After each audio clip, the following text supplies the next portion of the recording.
You ask Tiger to calculate. This deals with long addition. The final result is 0.0027. Let's solve it step by step. Rewrite the numbers from top to bottom, aligned by their place values. Add up the digits in each column, from right to left. 4 plus 5 plus 3 plus 1 plus 5 plus 3 plus 6, equals 27.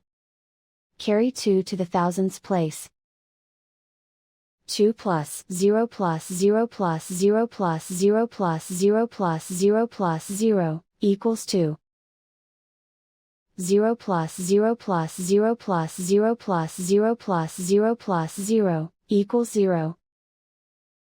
0 plus 0 plus 0 plus 0 plus 0 plus 0 plus 0, equals 0.